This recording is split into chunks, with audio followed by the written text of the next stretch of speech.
radiocaput.com. Estás conectado. Estás en Caput. Si tuviera que sintetizar en una frase un título provisorio para el espíritu político de nuestro programa Periferias del Cine, y me permito hacerlo extensivo a Radio Caput, es la historia escrita por los que pierden. No porque ese título me guste por el final que tienen, no porque a nadie le gusta perder, pero quienes pierden son los pueblos.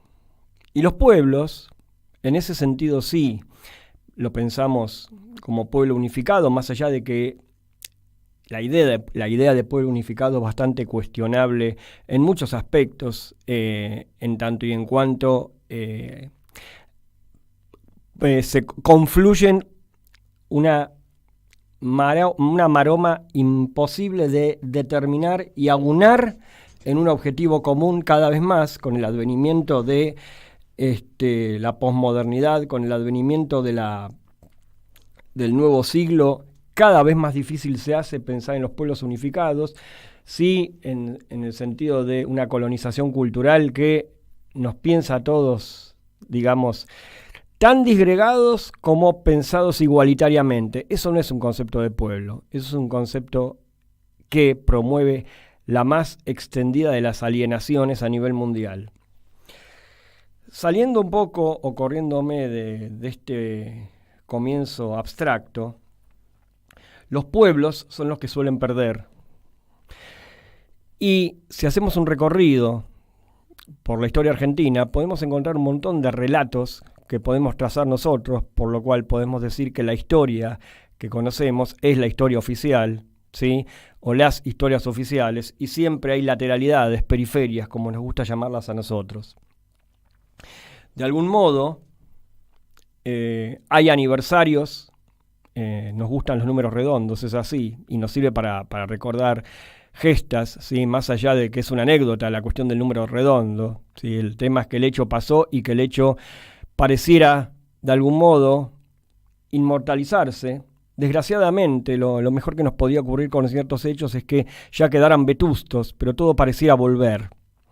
Es el caso de un hecho artístico, un enorme hecho artístico, llamado Operación Masacre, la película que tuvo como condición de producción la novela, que tuvo a su vez como condición de producción los hechos políticos, trágicos de nuestra historia, que fue cuando, en 1956, dos generales, Tanco y Valle, se alzan contra el régimen de facto que había destituido a Perón en el 55, ya lo sabemos, la autodenominada Revolución Libertadora.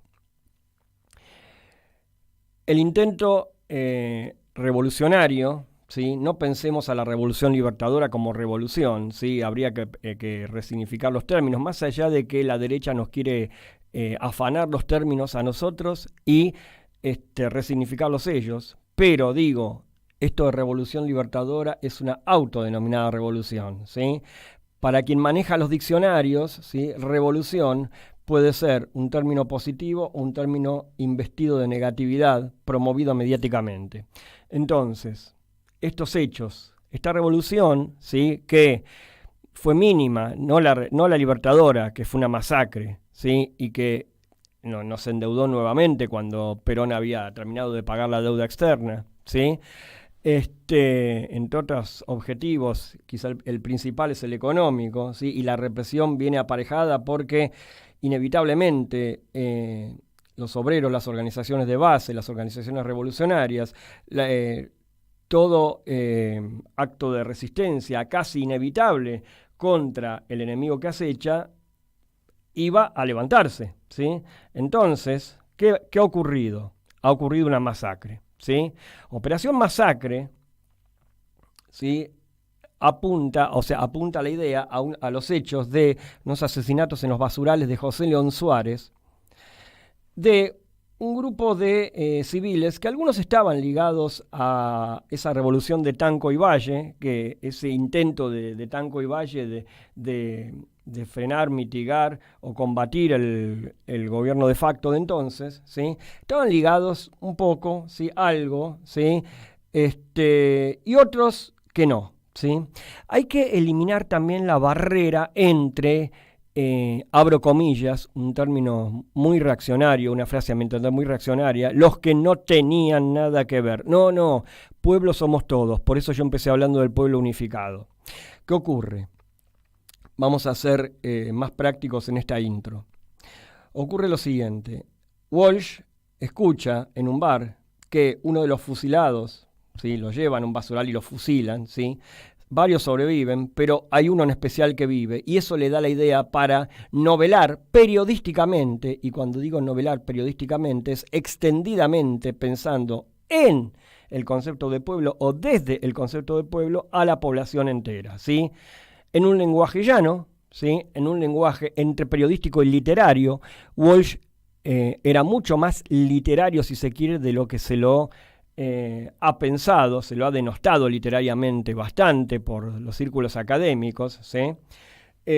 Pero la literatura de Walsh era una literatura, digamos, que se puede pensar como tal y salir a pelear en el terreno de los grandes relatos, ¿sí?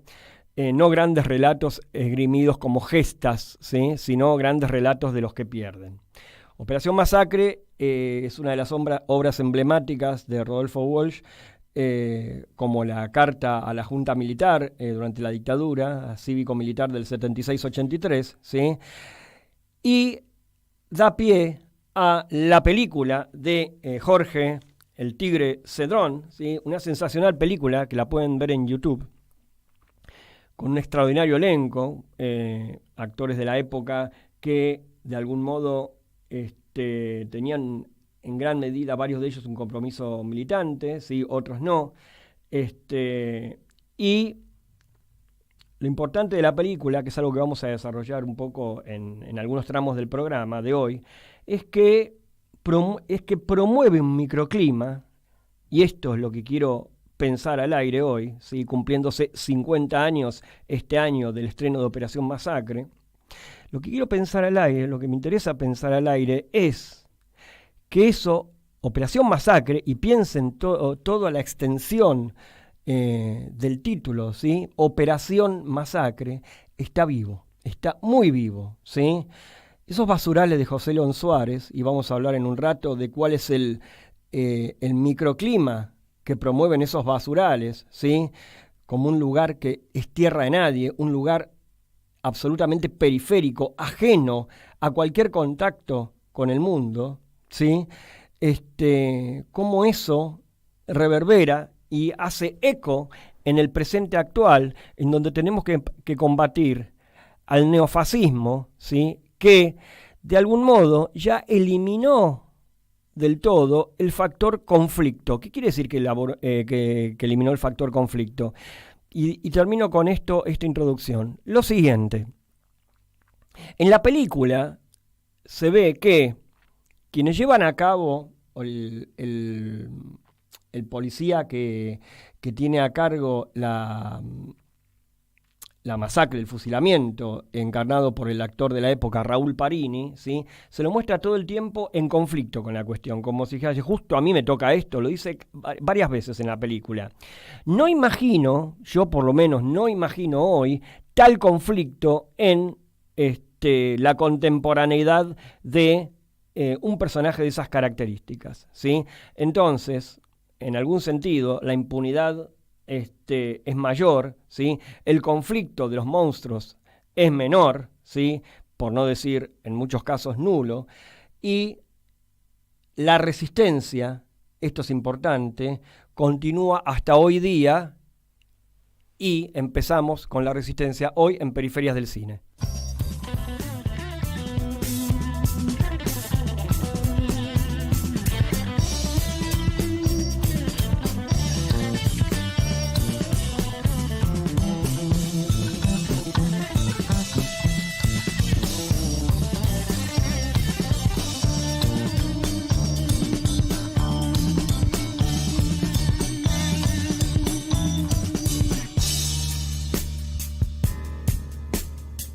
Pensamiento no es reflexión.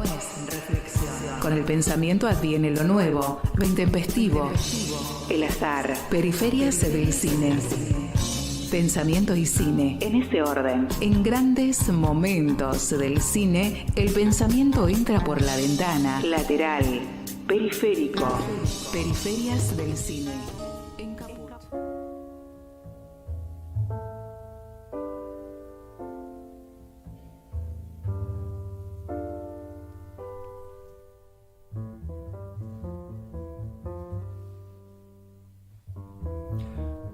Muy buenas tardes, esto es Periferias del Cine, mi nombre es Luis Frank, tengo al frente secundándome al chino Nicolás Román,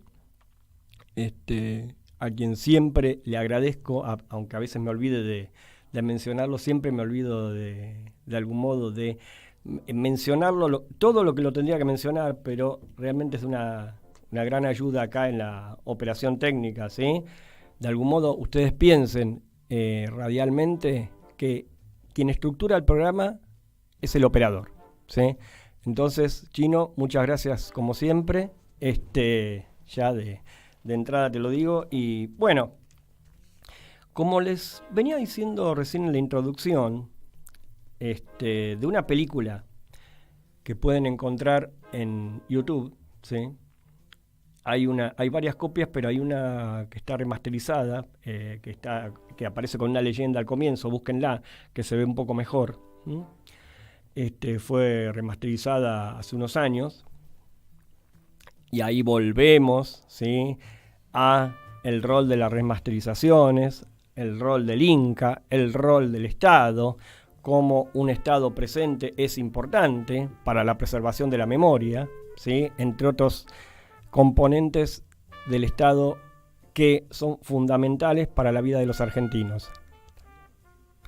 Entonces, pensando un poquitito al aire, dos palabras acerca de Operación Masacre. La película, quiero decir, ¿sí? Ahora vamos a hablar de los dos hechos artísticos y políticos que son la película, la novela y los hechos, que serían los tres. Lo primero no son los hechos, sino el desencadenante histórico en nuestra perspectiva, ¿sí? Una historia que vuelve, ¿sí? Yo siempre digo que cuando vuelve la historia como farsa, la farsa en realidad es tragedia también, ¿sí? Es las dos cosas, es una la doble cara de la otra.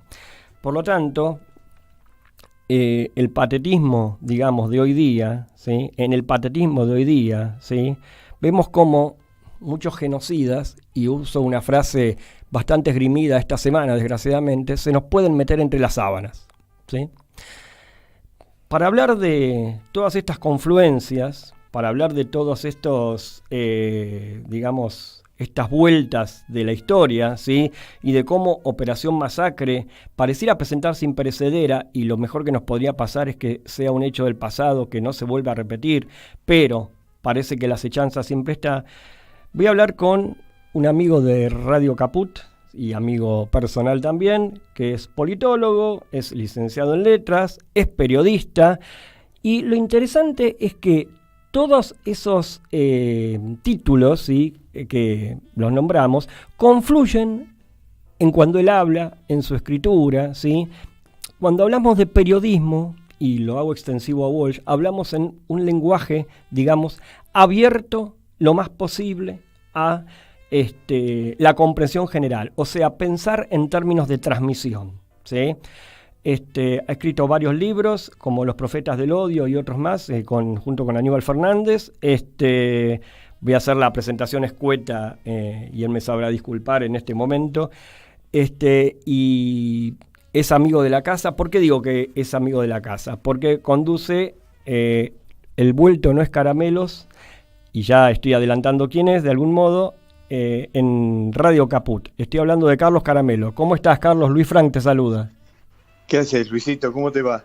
Bien, acá andamos. Bien, muy bien, por suerte. Bueno, me alegro mucho. ¿Vos bien?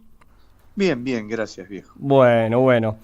Bueno, tratando de pensar un poco al aire, inclusive hoy cuando yo te hacía cuando charlábamos un poquitito antes de ponernos en órbita para el programa, Vos me comentaste una postal muy interesante que es, claro, que es esta película, Operación Masacre, vos la viste en 16 milímetros. ¿En dónde la viste? ¿Dijiste en una fábrica recuperada o en algo o en algo similar? No había fábricas recuperadas entonces. Claro, lo mío es más contemporáneo. Las fábricas funcionaban. Es verdad. No, la vi en una unidad básica de La Plata, en la Quinta. Sí. En la calle 68 y 19. Ajá. Que era, digamos, donde yo empecé, no te digo que empecé a militar, porque empecé a militar en el Colegio Nacional, sí, en militancia de estudiante, pero yo la vi en el 74, así que estaba al borde de cumplir 20 años. Ajá. Estaba con la militancia a full en ese momento, y los viejos de esa unidad básica, yo digo, los viejos debían tener 35, 40 años, ¿viste? Para nosotros eran los viejos, eran unos adelantados, porque había un proyector, no sé de quién, la verdad, o si lo hubieran comprado, o si lo habían afanado, sí, cosa que no hubiera sido realmente ninguna cosa del otro mundo. Pero había un proyector y llevaban películas en 16 milímetros. La copia que yo vi de Operación Masacre era toda en blanco y negro. Ajá. Sí.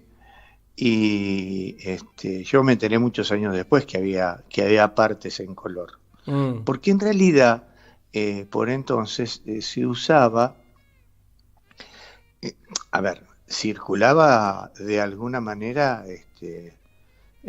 por debajo de los circuitos, no solamente los circuitos tradicionales, era casi una circulación clandestina, de la misma manera que circulaba Octubre, El acorazado Potemkin, digo, películas políticas que se pasaban en lugares raros, uh-huh, en la parroquia. Yo después, muchos años después, me enteré que se pasaba también en la parroquia del padre Mujica, por ejemplo. Uh-huh. ¿Vos llegaste a conocer a alguno de los sobrevivientes alguna vez o tuviste algún contacto, por ejemplo, con Troxler en ese momento? No, con Julio en ese momento no tuve ningún contacto. No, a ver, para mí Troxler era, qué sé yo, inaccesible, porque Troxler era como un sueño, como un mito, era la imagen digamos, de lo que uno creía que era el combatiente, el militante, pero no te olvides que Troxler también era un hombre permanentemente perseguido. Absolutamente. De hecho lo matan durante la filmación de Los Hijos de Fierro y había quedado todo el material de él y Solanas lo usa. Claro, exactamente. Y sí, lo mata la AAA. Exacto. Y nada, tengo viva, a ver, esas cosas que te pueden pasar cuando tenés 18 años. Digo, hay imágenes que te quedan muy grabadas. Uh-huh. El inicio de la película, cuando, digamos, las escenas de los basurales y Troxler presentando a los muertos, ¿no? A cómo estaban. Así es. Una cosa realmente muy, muy fuerte para mí. No, después no lo conocí personalmente, pero me acuerdo de cuando Néstor se reúne con Libraga, digo, que es el fusilado que está vivo. Sí, claro, exacto. Tengo mucho más fresca la novela, naturalmente, porque además sí. Es un material de consumo, no te digo que permanente, pero es uno de esos libros que uno siempre tiene a mano, que manotea y lee. Sí.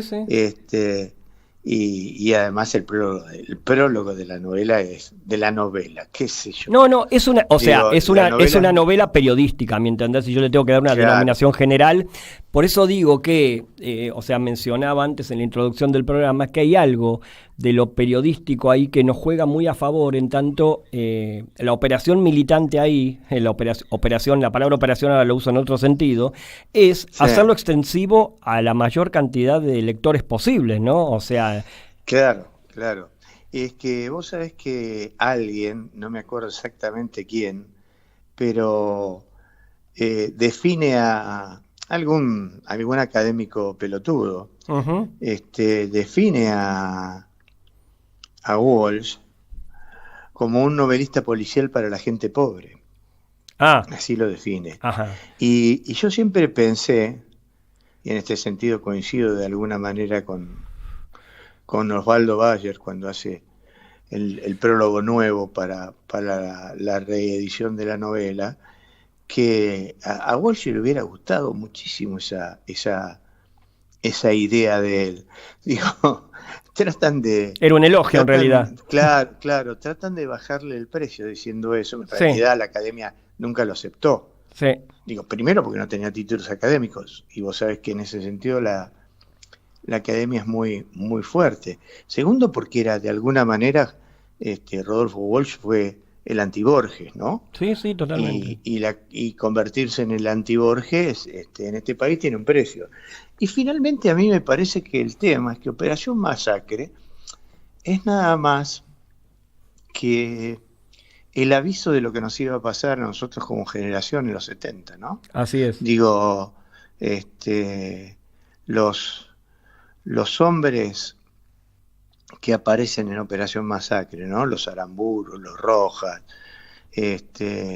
no son más que el antecedente, digo, de los Videla y de los Macera, Sí, ¿no? sí. Sí.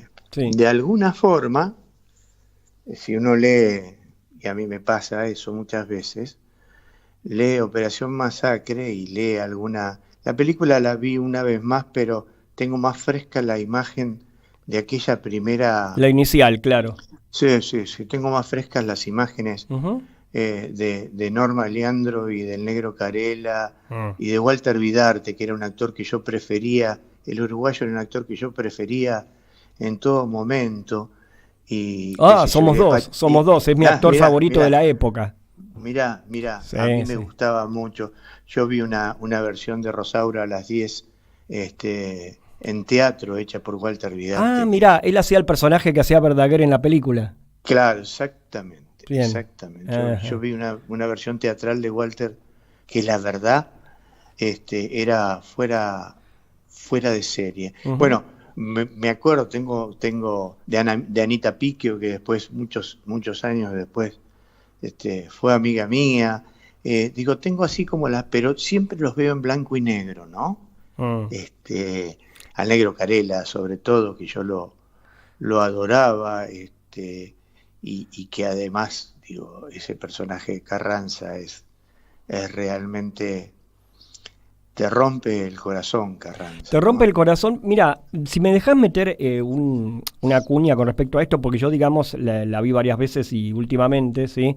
Y hay algo de ese personaje, porque en ese personaje confluyen dos cuestiones centrales, como yo me refería, a las que yo me refería hace un rato en la introducción del programa, que tienen que ver con, por un lado, la cuestión familiar y por otro lado el militante, porque este tipo tenía que ver lateralmente, era uno de los que lateralmente tenían que ver con o sea, el intento de Tanco y Valle, ¿no? Pero muy lateralmente. Sí. Entonces, Sí. digo, pero ahí confluía con lo familiar, ¿sí?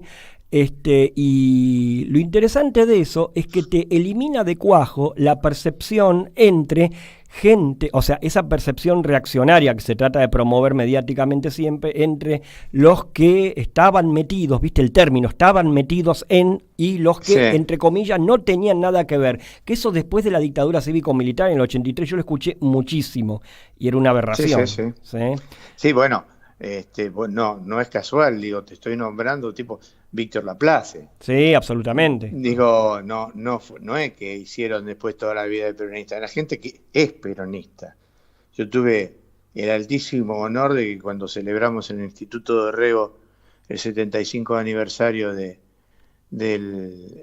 70 aniversario de octubre del 45, el 17 de octubre, uno de los pocos que vino a visitar la muestra, de los pocos conocidos, fueron 35.000 personas Ajá. en una semana, pero de los pocos conocidos que vino y con compromiso militante y se hizo fotos y esperó, porque la llamamos en ese momento, estaba Teresa Parodi como ministra de Cultura y la llamamos a Teresa, que estaba Víctor y la esperó. Mirá. Y tomamos una gaseosa y nada, esos tipos que vos sabés que son militantes de verdad, y el Negro Carela era un militante de verdad, Claro. y Juan Carlos Llené era un militante de verdad, digo, ahí había gente, digo, que no es que firmó Operación Masacre porque sí. Sí, ¿no? seguro. Y Y vos sabés que, bueno, no tengo que contarte que se firmó en la clandestinidad. estaba en la clandestinidad, absolutamente. Sí. Iba la policía que los veía filmando en los basurales y como el Tigre Cedrón, el director de la película, era un director de publicidad muy, muy reconocido. Estábamos haciendo un film publicitario, el policía se iba. Bueno, con esta cosa que ha tenido históricamente, digo, las Fuerzas Armadas, que no han terminado de entender, ¿viste?, lo que pasaba. Bueno, nada, estaba Eddie Krila. Eddie Krila fue maestra de los maestros de actor. Así es. Fue la maestra de Alfredo Alcón. Yo tengo las imágenes difusas de él. Tengo la imagen de Fernando Suárez, el teniente coronel Fernández Suárez, que era Jorge de la Riestra. Jorge de la Riestra después siempre hizo de malo en los teleteatros. Sí. Hizo de malo. Bueno, y el que estaba a cargo del operativo de los fusilamientos era Raúl Parini. Raúl Parini, claro. Raúl Parini, que muchísimos años después lo vemos en Tiempo de Valientes haciendo un ¿cómo se llama? Un hombre de la CIDE. No sé si te acordás. Sí, por supuesto. La película de Cifrón. De Peretti. Sí, totalmente. Y ahora, Parini también interviene en otra película posterior, que es una gran película y la menos reconocida de Manuel Antín, que es Los Venerables Todos, que también tiene que ver con una conspiración, y también está Vidarte, y está otro militante que es Lautaro Murúa. ¿Sí? Lautaro, claro. Y, dos chilenos. Sí. Walter era uruguayo. Walter era uruguayo. Y Murúa era chileno. Y Murúa chileno, ¿no? Sí. Bueno, es Latinoamérica. Está bien. Sí, es Latinoamérica. Sí, está muy bien. Y te hago una última pregunta, porque ya tendríamos que, por los tiempos del reloj, yo quisiera correr el reloj como hace Robert Powell, ¿viste? En los 39 escalones, pero no puedo. Que se cuelga del reloj. Pero bueno, mira, ¿del Tigre Cedrón tenés algún recuerdo? O sea, ¿viste alguna otra película, algo que se te ocurra? No, la verdad que no vi nada del Tigre Cedrón. Tengo sí, digamos, una memoria muy, muy fresca de los Cedrón, por el Tata. Claro. Por su hermano, que es el que de alguna manera se guarda algunos rollos de la película. Y por un dato que yo no sé, yo lo supe muchísimos años después. Pablo Cedrón, sí, gran actúa actor en esa película. Gran actor, sí. Sí, gran actor. Bueno, era un niño y hace de niño. Es uno de los niños, Es uno de los niños. Sí. Es uno de los niños, sí. Sí. De hecho, no sé si no es el que hace hijo de Carranza, que Carranza besa dormidito en la cama. No lo sé, ahí me mataste. No lo sé, pero digo, qué dato, ¿no? Entiendo que Pablo era sobrino de Sí, era sobrino. Y precisamente cuelgo contigo, voy a un tema musical del Tata Cedrón y después voy a hablar con otro sobrino que está en Madrid. Bueno, te maté ahí. Buenísimo. Así que quedate escuchando el programa si querés. Bueno, querido. Bueno, pregunta ahora al aire. ¿Te espero en un mes acá? Sí, sí, sí, sí. Fantástico. Sí, claro. Fantástico. Tenemos que hablar de qué vamos a hablar. Sí, ya lo tengo claro. pensado, eso off the record. Buenísimo, buenísimo. Bueno, Carlos, muchísimas gracias por esta charla y bueno, nos encontramos en un mes acá, ¿sí? Y te seguimos escuchando. ¿Cuándo va tu programa? Los lunes a las 8 de la noche. Este lunes vamos a tener un personaje muy interesante. ¿Quién? Que es va a estar el Bocha Gonzalo, un director de teatro, un militante peronista, el dueño del Teatro La Máscara, que acaba de dirigir y poner una pieza de Tito Cosa que a mí me parece fascinante, que yo invito a que vayan a ver. ¿Cuál es? A los oyentes. Ya nadie se acuerda de Frédéric Chopin. Sí, claro. Es una historia muy linda porque Frédéric Chopin muere un 17 de octubre y Tito Cosa, con esa cosa loca que tiene en la cabeza, mezcla el personaje de Chopin con el 17 de octubre y al pueblo con Chopin y la cultura y la represión. No sabés, terminás de ver la pieza y decís, no se puede tener tanta actualidad con una pieza que fue escrita en los 70, ¿no? Totalmente. Vos sabés que, y acá parece que fuera el abogado del diablo, pero no, es un pensamiento en voz alta, créeme. Vos sabés que esa obra, muchos la vieron como una obra gorila, porque precisamente está hablando de quienes dicen, qué barbaridad, nadie se acuerda, ¿sí? Viste, como si un hecho tapara al otro, ¿se entiende? Claro. Pero bueno. Está en la naturaleza de Tito, digo. Sí, del Tito de ese momento. No, Tito se descubre, digamos, y bueno, sí, un hombre de la izquierda no podía ser de otra manera respecto del peronismo, ¿no? No hay que olvidarse que la izquierda sigue siendo gorila. Sí, y es cierto. Y que buena parte de esos militantes se descubren peronistas gracias a la existencia de Néstor Kirchner. Sí. Y hay un termómetro que uno lo puede usar perfectamente. El 70 y 30. ¿Qué sería el 70 y 30? Cuando vos escuchás las críticas de muchos militantes de izquierda, y no porque sea la izquierda así, sino porque muchos militantes de izquierda, el 70% de la crítica va para el peronismo. Y el 30% va para el neoliberalismo. Estamos complicados. Bueno, pero no tienen problema porque de todas maneras se abstienen. Totalmente, es así. Hay una línea de conducta. Sí, hay una línea de conducta, están para abstenerse. Así que bueno, Carlitos. Un gran abrazo, Luis. Gran abrazo y nos encontramos muy pronto. Bien, Igualmente. Estuvo con nosotros Carlos Caramelo al aire.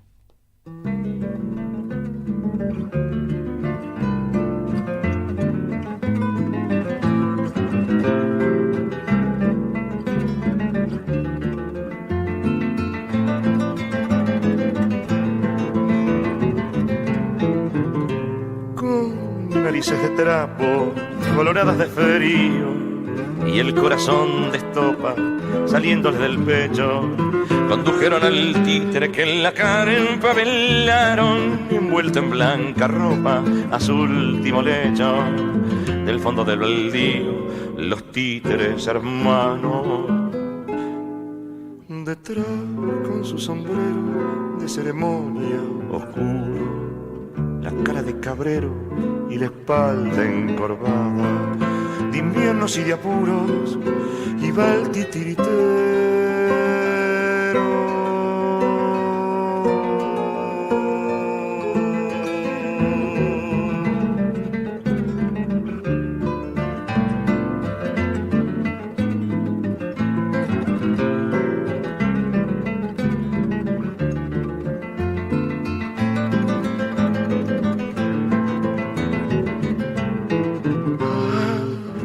El fantoche al borde del baldío, entre salvajes rosas y juguetes perdidos. Lloverá por la noche y al alba habrá un charquito de agua junto a él, bordeando la fosa. Vendrá un niño y pondrá su barco de papel. Rosas, llore por él.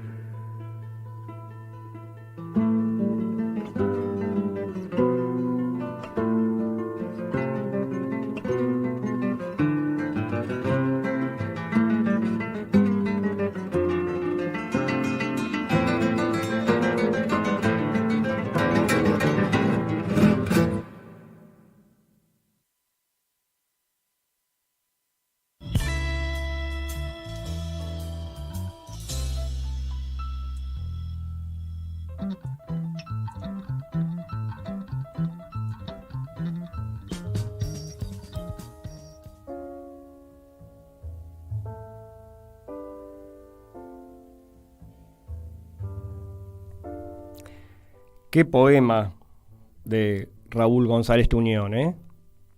Qué poema que viene de un gran poeta cubano, extraordinario poeta cubano, que, digamos, nos regaló mucha poesía que se podría decir que seguimos en la lógica de lo que estábamos pensando recién, ¿no?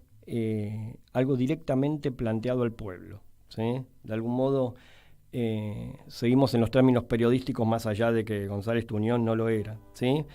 El entierro del títere por el Cuarteto Cedrón. Hoy nos estamos empachando de la familia Cedrón. Y en ese mismo empacho, ¿sí?, en el cual seguimos, digamos, porque no nos está cayendo mal el empacho, es un empacho, digamos, bienvenido, de algún modo, podemos decir, ¿sí? Vamos a presentar alguien que es 5 años menor que yo. ¿A quién le importa, no? Pero bueno, me gusta hacer esas cuentas. Nació en el 72 en Buenos Aires. Músico de profesión, bandoneonista, compositor, arreglador, autor de textos, letras de canciones y otros ensayos. Es el hijo de Billy Cedrón. Para quienes quieran saber quién es Billy Cedrón, vean por favor, que está en YouTube también, la película El Habilitado, la primer película del Tigre Cedrón, que es extraordinaria, ¿sí? Y después van y leen el texto que escribió Louis Frank sobre el tema. Eso si quieren, bueno. Billy fue pintor, viajante, itinerante, titiritero, actor y poeta. Y actuó en esta película que les acabo de mencionar, en La vereda de enfrente, en El otro oficio. El otro oficio es el primer trabajo, es un cortometraje también dirigido por el Tigre Cedrón. Vean un gran trabajo de Alterio ahí en sus comienzos. Y también en sus comienzos, los comienzos de Alterio, en un personaje completamente diferente en El Habilitado. Pero el protagonista es Billy. Y le quedó pendiente, debido a la diáspora generada a principios de los 70, la realización de la película basada en la novela Mascaró, ¿sí? Bueno, quien vamos a presentar ahora, el hijo de Billy Cedrón, pasó la infancia y adolescencia entre la Argentina, Venezuela y Francia, y está radicado en Francia hace 31 años, ¿sí?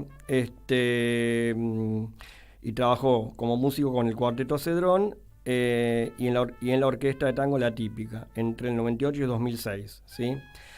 Y algo importante, que fue actor protagónico en el largometraje de la directora francesa François Prenand, no sé si lo estoy pronunciando bien, cuyo título, la película, es del 2000 y en español sería París, mi cuerpecito está muy cansado de este gran mundo, ¿sí? Estoy hablando de Manuel Cedrón, alias Manolo. ¿Cómo estás, Manuel? Luis Frank te saluda. Hola, buenas noches, buenas tardes. No, sería buenas tardes acá. Allá buenas noches.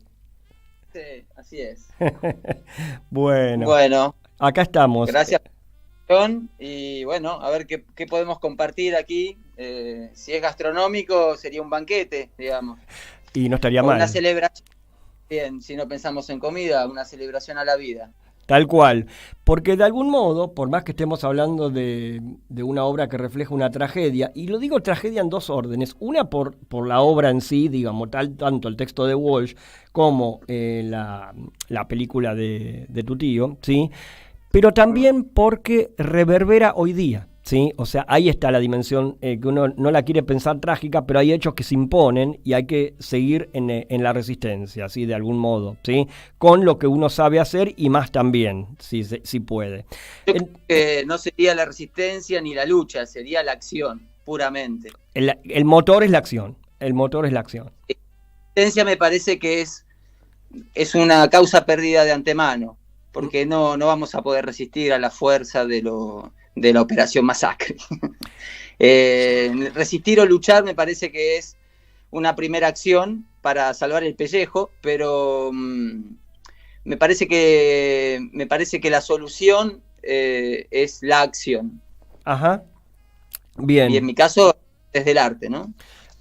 Bueno, abrí un poco esa ventana, si te parece, y hablanos un poco de tus expresiones artísticas y después vamos a Operación Masacre, si te parece. Sí, bueno, bueno, los Cedrones somos somos una manada de perros bastante amplia. Nos parecemos, somos muy diferentes también todos. Y hay como puede ser hasta un estigma, porque se puede vivir y sufrir y padecer a veces esta sensibilidad al mundo, ¿no? Y a la injusticia.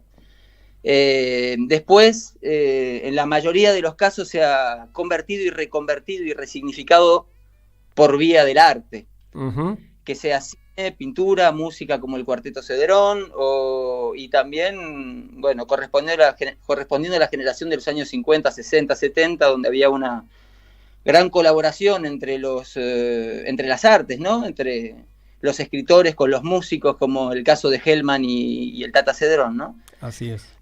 Pero todo eso, es una escuela, en mi caso, que encarno, y por eso vine a Francia, porque mi padre Roberto Cedrón se fue de Argentina en el 74 y no volvió nunca más. Creo que es la única persona que conozco de los que nos fuimos. Uh-huh.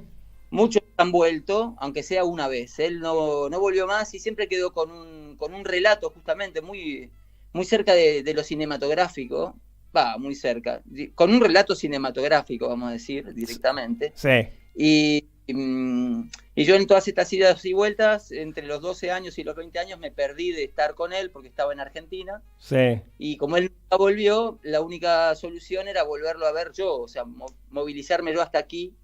Y como ya había hecho 1 año y medio, había venido, ya conocía cómo era Francia y veía cómo se venía el tema con el menemismo y todo eso, bueno, a los 20 años plegué el bolso, agarré el bandoneón y me vine para Francia a retomar mi estudio y reconectarme con eso. Y al ver a mi padre, no solamente me reencontré después de 8 años con mi padre, sino que me reencontré con una memoria intacta, porque y cuando él me hablaba, yo la verdad que lejos de mí estaba la idea de decirle que vuelva, porque me gustaba mucho más lo que él me contaba de una Argentina muy hermosa, mismo si muy dura, muy cruel, ¿no? Por eso, pero muy, muy hermosa en cuanto a lo humano, a las relaciones humanas, y que en esta colaboración entre los artistas y la gente los ideales que cruzaban en los años 60, 70, ¿no? Y que fueron masacrados de alguna manera, porque esa es la cruel que estabas hablando hace un rato, que evocabas, que es la parte cruel de la historia, que a Jorge Cedrón le costó la vida, sí, pero a todos nosotros nos costó pérdidas de gente querida o de momentos queridos que hubo que abandonar o dejar o cambiar de país.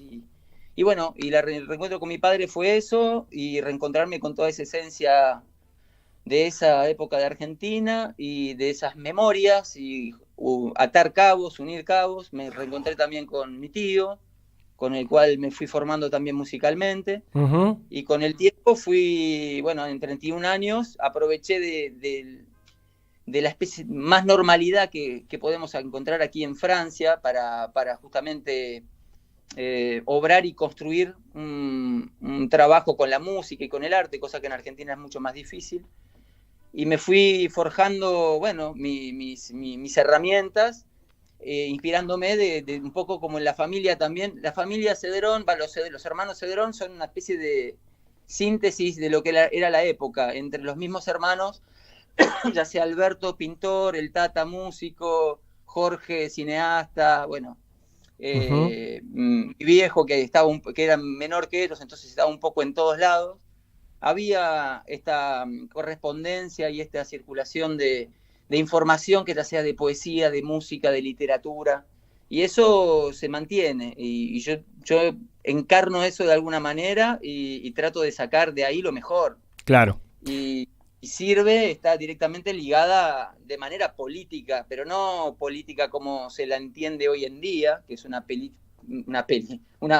política desvirtuada y corrompida, sino en el sentido puro de la política, que es el arte de vivir juntos, ¿no? De manera justa y equitativa, ¿no?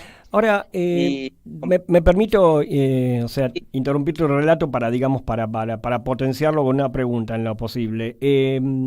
Digo, yendo, digamos, a un poco lo que nos convoca, pero lateralmente, con respecto al Habilitado, que es una película que no se le ha hecho la justicia que merece todavía, ¿sí? ¿Recordás alguna perla que te haya contado tu padre, que es el protagonista? ¿O algo que sepas de la película? O sea de la trastienda, Sí, bueno, sea de lo que sea del material, ¿sí? Yo la tengo absolutamente presente.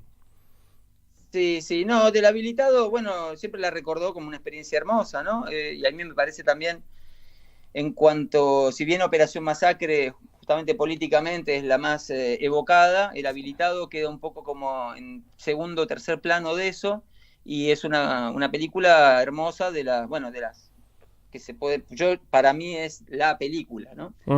Eh, en cuanto a cine respecta, después, bueno, en cuanto a fotografía, guión, a interpretación y a todo. Después, trastiendas un montón, pero no exactamente del Habilitado. Trastiendas de la relación de mi padre con Jorge, que eran muy hermanos. Ajá, bien. Una energía muy común y una sensibilidad justamente respecto de la libertad, porque tanto Jorge, yo no lo conocí, lo conocí, pero era muy pequeño, pero lo que siempre transmitió mi padre, también, bueno, potenciado con lo que es el romanticismo que se agrega a la muerte, ¿no?, trágica de Jorge a los 38 años, ¿no? Pero siempre una nobleza, mi padre me ha transmitido esa energía de Jorge, que yo siempre la vivo así, de una persona muy noble, y tengo en realidad la trastienda que tengo respecto de Mascaró, por eso, que es mi padre también a la muerte de Jorge quiso filmar también, se endeudó, hizo un lío bárbaro, y yo tengo siempre, bueno, ahora mi padre murió en 2018, pero tengo un montón en 30 años fui recuperando pinturas, cuadros y, entre otras cosas, lo que él filmó queriendo continuar el Mascaró que Jorge no llegó a hacer. Y que no tengo una trastienda del Habilitado como para enriquecer al mito o a la fábula de esa película, pero sí para Mascaró, que es una película que no existe, que es la última vez que mi padre se encontró con Jorge fue en el aeropuerto de Venezuela, que Jorge seguramente estaría yendo a Cuba o volviendo de Cuba, y Jorge se encontraron en el aeropuerto una hora, unas horas, no sé, muy poco tiempo, y Jorge le pasó el guión, escrito en aquella época todavía a máquina, de Mascaró, y le dijo, esta la haremos juntos, esta la vamos a hacer juntos, y fue la última vez que se vio. Bien, hay que cerrar ese proyecto en algún momento. Yo estoy en eso. Bien. No lo voy a cerrar, es como la lucha y resistir y esas cosas, no es una cuestión. No lo voy a cerrar, lo voy a continuar. Bien, muy bien. Y usaste Resistir, ¿eh? Muy bien. Que es el título de una película, que es el título de una película también del pero primero que no la vi. Segundo que no sé si por ahí la vería ahora, pero bueno, eso.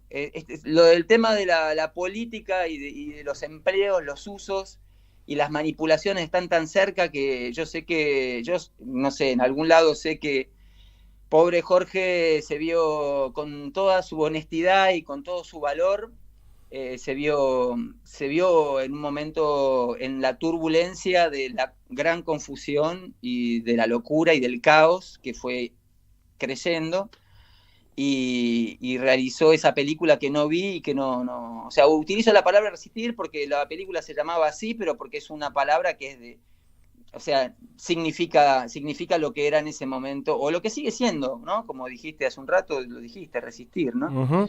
Sí. Me parece que no es hacerle fuerza a lo oscuro, me parece que hay que iluminar. Bueno, sí, digamos, a lo mejor son momentos de lo mismo también, ¿no? Pensémoslo así, ¿sí? De algún modo, digamos, o sea, todo lo que sea un acto que desnaturalice lo que habitualmente los medios tratan de naturalizar, o que uno naturalice, no naturalizar ellos, sino promover la naturalización, tenga la acepción que tenga, el término que uno use es bienvenido, es ese acto, ¿sí? Es lo que vos decías, esa acción, ¿sí? O sea, en una época igual, no es que creo, me parece, lo observo, una época donde es más que importante no reivindicar tampoco, sino resignificar, porque tanto a veces naturalizan las cosas o tanto las corrompen, porque ser corrupto no es robar plata, ser corrupto es ser un traidor a sí mismo, Sí. o ser un traidor a sus hermanos. Ujú. Y me parece que hoy es tiempo, y de hecho se ve mucho con el tema de los géneros y de lo femenino y lo masculino, es tiempo y de hecho se está dando, a veces por moda, a veces por falta de identidad, a veces por muchas cosas, pero se está dando, es un hecho, Ujú. una resignificación de las cosas y una reformulación. Y me parece que, por ejemplo, un caso clarísimo, la palabra libertad, que de repente ser libertario ahora es ser un hijo de puta, y en realidad es el hijo de puta que se apropia de la palabra libertad para sacarte la voz, en realidad. Entonces, Es lo que, hoy me parece que sí, es lo que hablábamos hay que... hace un rato, el diccionario de la derecha que se apropia de nuestros términos. Bueno, ahí va. Y sí, tampoco que son nuestros, la libertad no es de nadie, la libertad es de todos. Ujú. Y es muy importante, creo que la época hoy más que nunca, porque yo creo que la gente que no tiene conciencia de eso está sufriendo de eso. Ahora, el que lo toma, yo tengo conciencia de eso, entonces me parece que hay que compartir eso y promoverlo y realmente hacer las cosas a conciencia y de manera responsable, no por moda. Y me parece que hay que...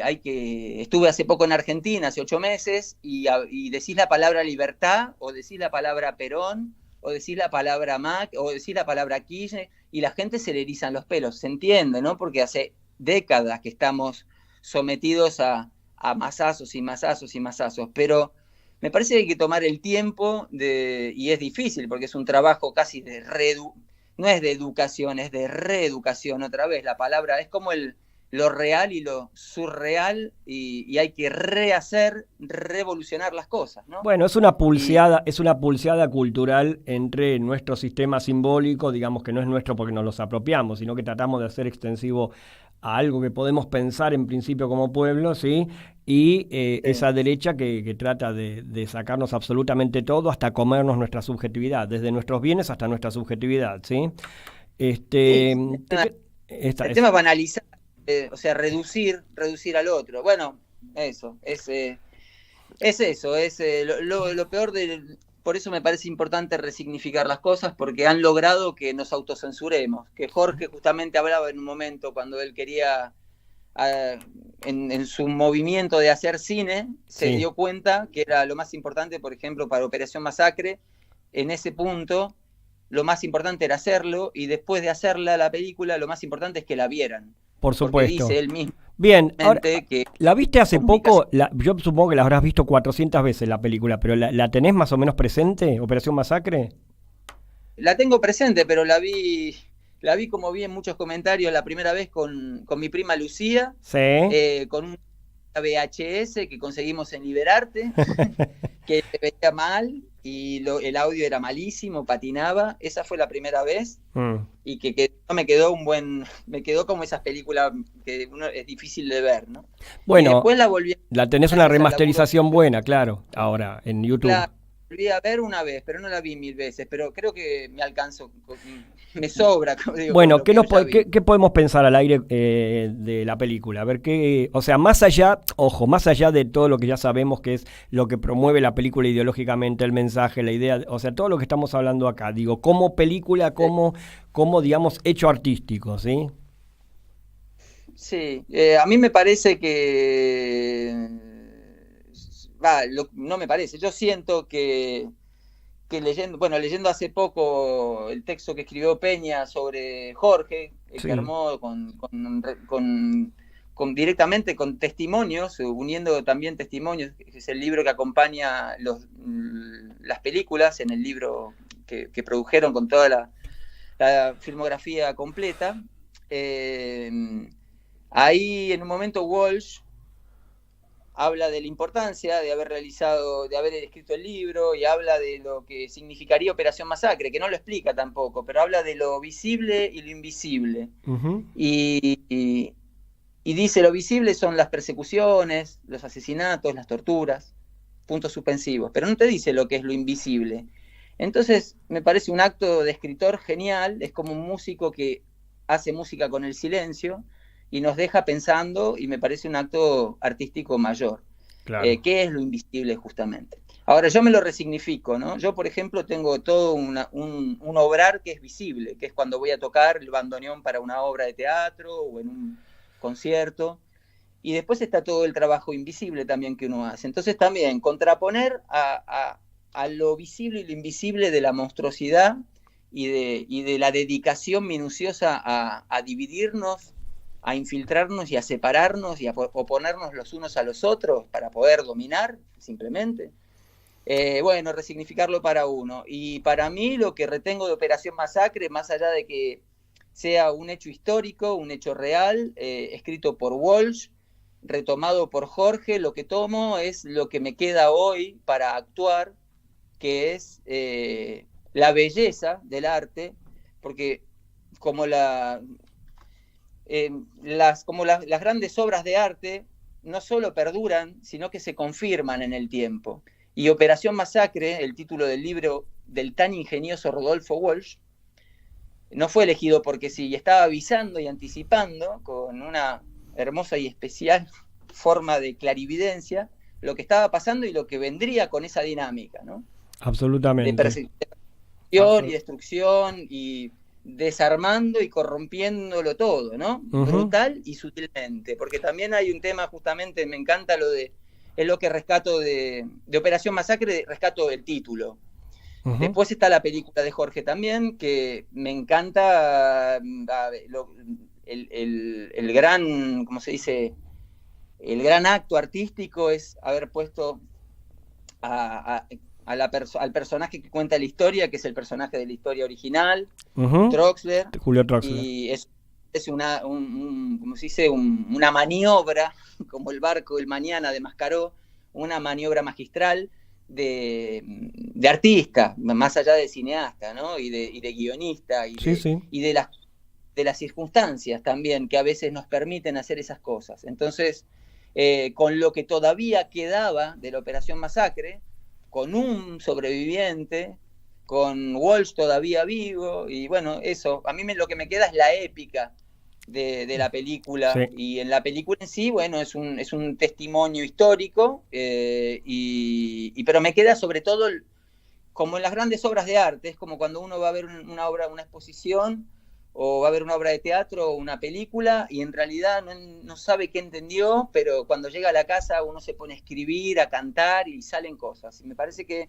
es esta sublimación que logra la película, gracias también al guión y al testimonio y a todo lo que, al entorno, y aparte la fuerza que le da el haber sido filmada clandestinamente con la gente que se compromete, no solamente a nivel de seguridad, sino a nivel de carrera, porque la gente que participó, hoy hay algunos que son actores conocidos y podrían haber sido condenados por el medio y se la jugaron, y eso me parece que es un mensaje enorme para hoy. Absolutamente.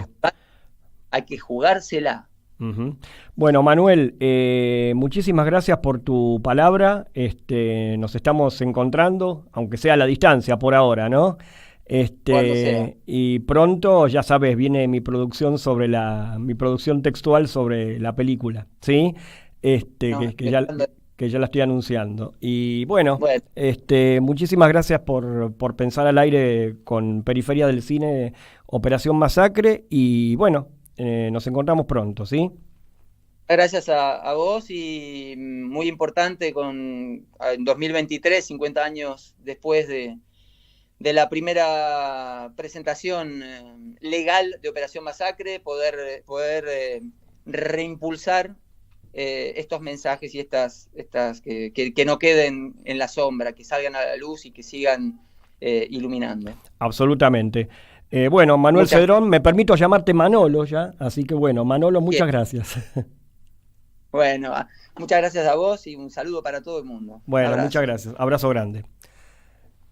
Estuvo con nosotros al aire Manuel Cedrón, Manolo, sobrino de Billy Cedrón, sobrino de Jorge Cedrón, el Tigre. Y bueno, Periferias del Cine está llegando a su fin. Quiero hacer solamente un par de reflexiones antes de terminar, que es muy importante esta frase que destaca Manuel, ¿sí? De Walsh, que lo visible, precisamente, esto de la tragedia, ¿no? Esto que se ve, ¿no? Claramente, la masacre se ve, o sea, dice Walsh. O sea, hay algo ahí en donde Walsh da cuenta de que la gente está viendo esto. El tema es, ¿qué hacemos con eso que se está viendo? ¿Sí? Bueno, el pueblo, por eso, no puede pensarse desde esta unificación, sino también es un terreno en disputa, ¿sí? La tragedia se consuma en tanto dejemos que se consuma. Vean Operación Masacre, ¿sí? Vean esos maravillosos primeros planos que preanuncian la tragedia y vean el escenario de la tragedia, ese plano general tremendo, ¿sí? Chino, muchísimas gracias. Nos encontramos la semana que viene en Periferias del Cine. Quédense que ya llega Clave de Fa. Hasta la próxima. En Caput pasan cosas. Yo no quiero llamar periodistas a los sirvientes. No quiero llamar periodistas a los que cobran para destruirnos. Estos que se dicen periodistas y que dicen la verdad pero a medias, hay que ponerles otro nombre. Yo hablo de los verdaderos periodistas. Hay cantidad de radios como esta que se juegan, que les cuesta, que es un esfuerzo enorme, pero que siguen estando en el aire. Me parece que eso es lo que hay que reivindicar. Radio Caput. Yo hablo de los verdaderos periodistas. Esas cosas. Radiocaput.com. Estás conectado. Estás en Caput.